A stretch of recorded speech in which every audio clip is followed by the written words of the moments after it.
Mari mendengarkan narasi menarik ini. Sejarah kemunculan proyek Pantai Indah Kapuk PIK. Latar belakang dan ide awal.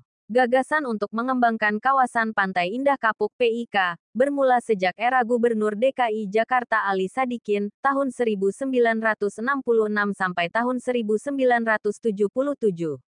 Pada saat itu, Jakarta mulai berkembang pesat dan membutuhkan lahan baru untuk permukiman serta kawasan komersial.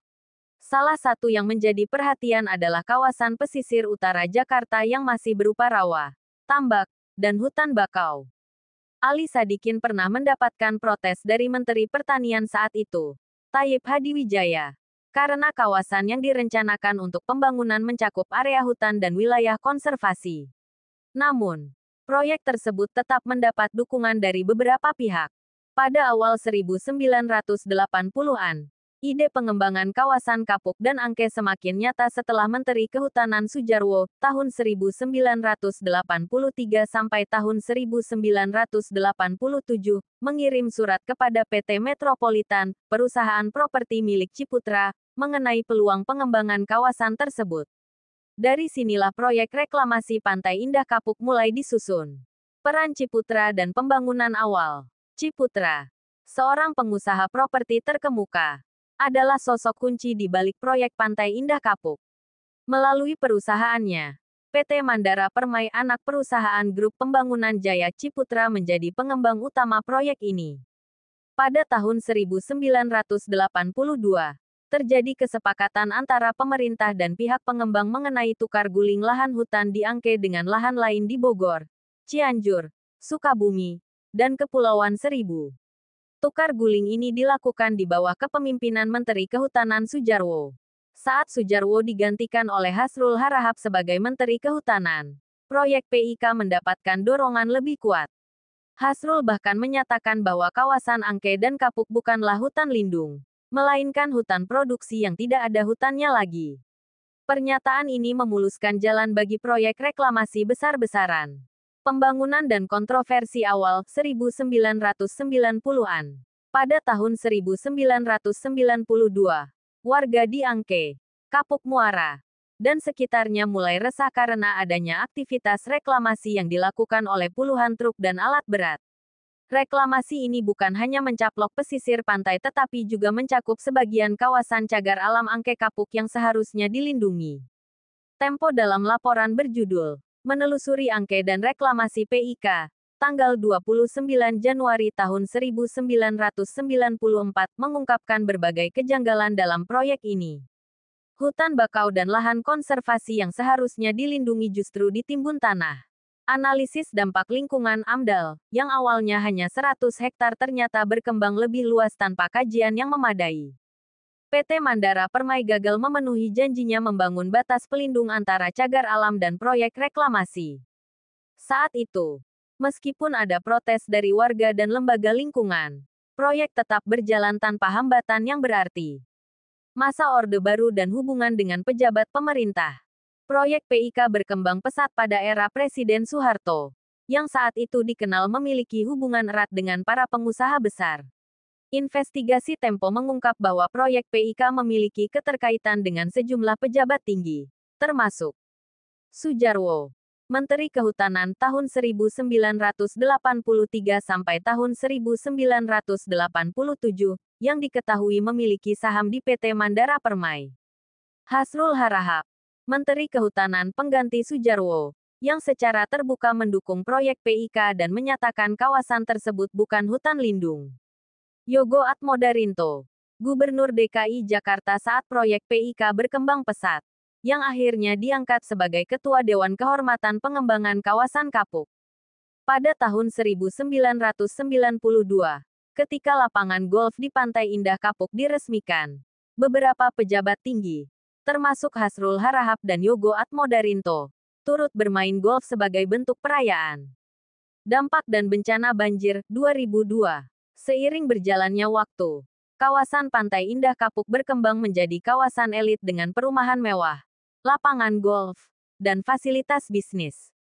Namun, proyek ini juga membawa dampak negatif. Pada 2002, Jakarta dilanda banjir besar yang merendam jalan tol menuju Bandara Soekarno-Hatta.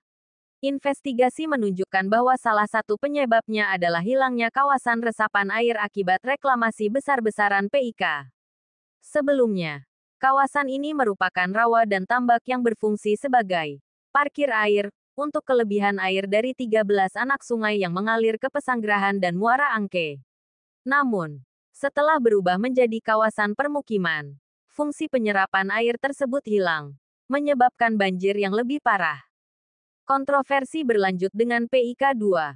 Setelah sukses dengan PIK 1, pengembang melanjutkan proyek baru dengan nama Pantai Indah Kapuk 2 PIK 2. Namun, proyek ini kembali menuai kontroversi, terutama karena pembangunan di kawasan hutan lindung dan melanggar tata ruang nasional. Pemagaran laut di pesisir utara Tangerang yang membentuk petak-petak lahan di atas laut sepanjang 30 km. Sertifikasi hak guna bangunan, HGB, atas area laut yang dimiliki oleh perusahaan-perusahaan terafiliasi dengan Aguan. Proyek PIK 2 kembali membangkitkan perdebatan lama tentang dampak reklamasi dan eksploitasi lahan pesisir, seperti yang pernah terjadi pada 1990-an dan awal 2000-an.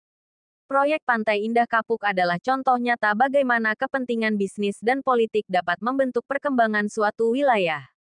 Sejak awal, proyek ini mendapatkan banyak dukungan dari pejabat tinggi, tetapi juga menuai banyak kontroversi karena merusak lingkungan dan berdampak pada tata kelola air di Jakarta. Dengan adanya PIK 2, sejarah konflik antara kepentingan bisnis dan kelestarian lingkungan kembali terulang, memunculkan pertanyaan apakah proyek ini benar-benar membawa manfaat atau justru semakin memperburuk masalah lingkungan di pesisir utara Jakarta. Kontroversi proyek Pantai Indah Kapuk 2 PIK 2, serta sejarah proyek Pantai Indah Kapuk PIK sebelumnya. Kronologi kontroversi proyek Pantai Indah Kapuk 2 PIK 2. Pelanggaran tata ruang dan hutan lindung. Proyek PIK 2, bagian dari proyek strategis nasional Tropical Coastland, kembali menuai kontroversi karena melanggar ketentuan tata ruang. Area proyek ternyata berada di kawasan hutan lindung, yang seharusnya tidak bisa digunakan untuk pembangunan komersial. Kasus pemagaran laut di pesisir utara Tangerang. PIK 2 tersangkut kasus pembangunan pagar laut di pesisir utara Tangerang, Banten. Pagar bambu sepanjang 30 km dibangun sejak 2024, membentang dari Desa Muncung hingga Desa Pakuaji. Pola pagar tersebut membentuk 263 petak lahan di atas laut, yang ternyata sudah memiliki sertifikat hak guna bangunan, HGB. Perusahaan yang terafiliasi. Sertifikat lahan di atas laut dimiliki oleh PT Intan Agung Makmur dan PT Cahaya Inti Sentosa, yang terafiliasi dengan perusahaan milik pengusaha Sugianto Kusuma alias Aguan. Kasus serupa di proyek Pantai Indah Kapuk PIK lama. Persoalan reklamasi yang serupa pernah terjadi pada 1990-an dan awal 2000-an dengan proyek Pantai Indah Kapuk PIK pertama. Sejarah kontroversi proyek Pantai Indah Kapuk PIK pertama. Awal proyek dan reklamasi, tahun 1992 sampai tahun 1994. Tahun 1992, warga Angke Kapuk Muara, Jakarta Utara mulai resah karena ada aktivitas pengerjaan reklamasi yang mendekati kawasan cagar alam Angke Kapuk. Proyek ini dikerjakan oleh PT Mandara Permai, anak perusahaan Grup Pembangunan Jaya. Investigasi Tempo tanggal 29 Januari tahun 1994 menemukan bahwa proyek ini melanggar aturan karena menguruk sebagian kawasan cagar alam yang seharusnya dilindungi. Pemerintah DKI Jakarta dan Kementerian Kehutanan tidak memberikan sanksi, meskipun sudah jelas ada pelanggaran lingkungan. Manipulasi AMDAL dan janji penghijauan yang tidak terpenuhi. Badan Pengendali Dampak Lingkungan, Bapedal, meminta agar proyek dievaluasi dan dokumen AMDAL direvisi. PT Mandara Permai berjanji akan membangun hutan bakau serta pembatas seluas 100 meter antara proyek dan cagar alam. Namun janji ini tidak ditepati. Keterlibatan pengusaha dan pejabat Orde Baru. Ciputra, pengusaha properti besar, adalah komisaris PT Mandara Permai dan memiliki 30% saham perusahaan. Ia mengklaim proyek ini tidak akan merusak lingkungan dan berjanji akan memperbaiki kawasan sebagai habitat satwa. Namun, pada tahun 2002, setelah banjir besar melanda Jakarta, Ciputra membantah pernah mengatakan bahwa proyek ini akan menyebabkan banjir. Peran pejabat tinggi dalam proyek PIK. Ali Sadikin, Gubernur DKI tahun 1966 sampai tahun 1977, sempat memprotes proyek ini. Tetapi kontrak pembangunan diteken 2 pekan setelah ia lengser. Sujarwo, Menteri Kehutanan tahun 1983 sampai tahun 1987, membuat perjanjian tukar guling lahan. Kawasan hutan di Angke ditukar dengan lahan di Bogor, Cianjur, Sukabumi, dan Kepulauan Seribu. Hasrul Harahap, Menteri Kehutanan berikutnya, mendukung proyek ini dan menyatakan bahwa Angke dan Kapuk bukanlah hutan lindung, melainkan hutan produksi. Dampak lingkungan dan banjir besar Jakarta, 2002. Sebelum reklamasi, kawasan Angke dan Kapuk merupakan rawa dan tambak yang berfungsi sebagai penampungan air dari 13 sungai di Jakarta. Setelah proyek PIK dibangun seluas 830 hektar, kapasitas penampungan air hilang, menyebabkan banjir besar di Jakarta pada tahun 2002. Jalan tol yang menghubungkan Bandara Soekarno-Hatta ikut terendam. Pola yang berulang. Kontroversi Pantai Indah Kapuk 2 PIK 2, mencerminkan pola pelanggaran tata ruang yang sama dengan proyek PIK pertama. Keterlibatan pengusaha besar dan pejabat tinggi selalu menjadi faktor yang memungkinkan proyek ini terus berjalan meskipun menuai banyak kritik. Dampak lingkungan. Banjir, abrasi pantai, dan intrusi air laut berulang kembali seperti yang terjadi pada proyek sebelumnya. Solusi terbaik untuk mengatasi permasalahan proyek Pantai Indah Kapuk PIK. Proyek Pantai Indah Kapuk PIK telah menimbulkan berbagai permasalahan, mulai dari kerusakan lingkungan, penggusuran lahan, hingga ancaman banjir di Jakarta dan sekitarnya. Saat ini, proyek PIK 2 yang mencakup reklamasi besar-besaran di pesisir utara Tangerang juga menjadi sorotan, terutama karena pemagaran laut dan dampaknya terhadap masyarakat pesisir. Untuk mengatasi permasalahan ini, diperlukan solusi yang komprehensif, berkeadilan, dan berorientasi pada keberlanjutan lingkungan. Berikut adalah beberapa solusi yang dapat diterapkan. Moratorium dan evaluasi menyeluruh proyek PIK. Salah satu langkah pertama yang harus diambil adalah moratorium sementara penghentian sementara terhadap proyek PIK 2, sambil melakukan audit menyeluruh terhadap proyek ini dan PIK 1.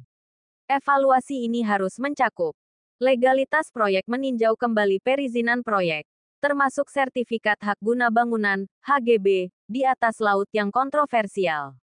Dampak lingkungan, memastikan bahwa proyek sesuai dengan kajian analisis mengenai dampak lingkungan AMDAL, dan tidak merusak ekosistem pesisir.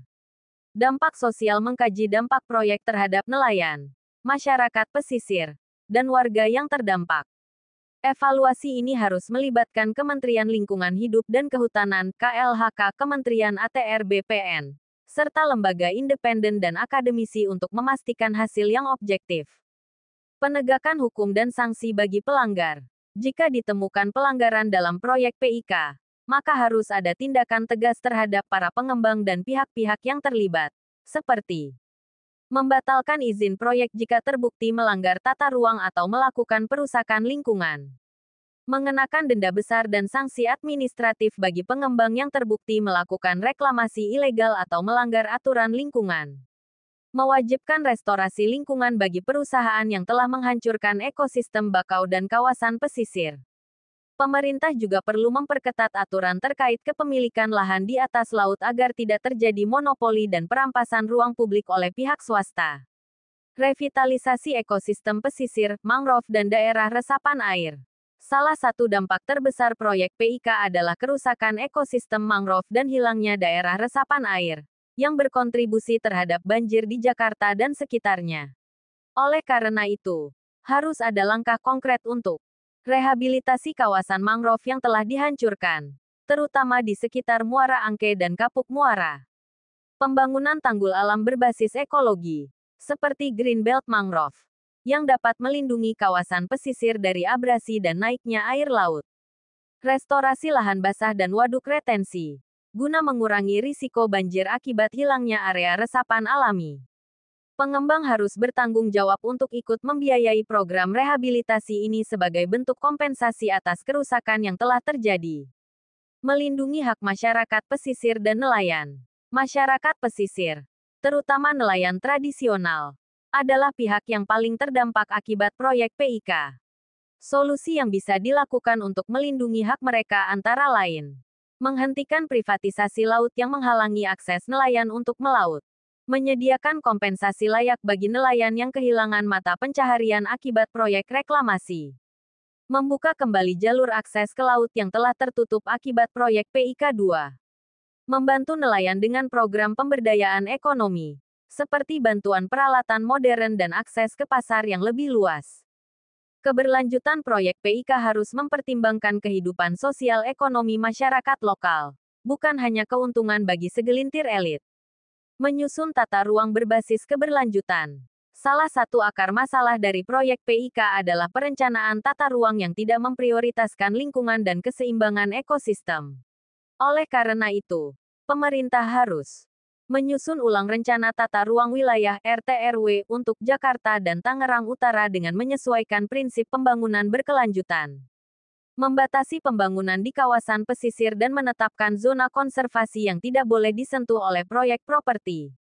Mendorong model pembangunan yang ramah lingkungan, seperti konsep eco-city yang berbasis pada pengelolaan air yang baik dan perlindungan ekosistem pesisir.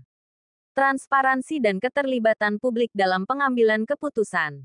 Selama ini, banyak proyek reklamasi seperti PIK dilakukan tanpa transparansi dan partisipasi masyarakat yang cukup. Untuk mencegah masalah serupa di masa depan, pemerintah harus melibatkan masyarakat dan organisasi lingkungan dalam pengambilan keputusan terkait proyek reklamasi, membuka akses informasi publik terkait perizinan, studi lingkungan, dan dampak sosial proyek-proyek besar seperti PIK. Membentuk tim independen yang dapat mengawasi proyek ini dan memastikan tidak ada pelanggaran. Jika keputusan pembangunan lebih transparan dan melibatkan masyarakat, maka risiko konflik sosial dan lingkungan dapat diminimalkan. Pembangunan berkelanjutan, bukan eksploitasi. Permasalahan proyek Pantai Indah Kapuk PIK mencerminkan ketimpangan pembangunan di Indonesia, di mana kepentingan bisnis lebih diutamakan dibanding kesejahteraan masyarakat dan kelestarian lingkungan. Solusi terbaik adalah menyeimbangkan antara kepentingan ekonomi, lingkungan, dan sosial dengan menghentikan proyek yang bermasalah dan mengevaluasi izin proyek PIK 2. Menindak tegas pelanggaran hukum dan memulihkan ekosistem yang rusak. Menjamin hak-hak masyarakat pesisir dan nelayan yang terdampak. Menyusun tata ruang yang berbasis keberlanjutan dan pengelolaan air yang baik. Meningkatkan transparansi dan partisipasi publik dalam proyek-proyek besar. Jika pemerintah dan pengembang hanya mengejar keuntungan jangka pendek tanpa mempertimbangkan dampaknya, maka masalah lingkungan dan sosial di Jakarta akan semakin parah di masa depan. Sebaliknya, jika proyek ini dikelola dengan prinsip keberlanjutan, maka bisa menjadi model pembangunan yang harmonis antara manusia dan alam. Terima kasih sudah menonton. Kalau kalian suka dengan konten ini, jangan lupa like, share, dan subscribe ya, supaya kita bisa terus berbagi inspirasi dan motivasi. Sampai jumpa di tema berikutnya. Sampai jumpa di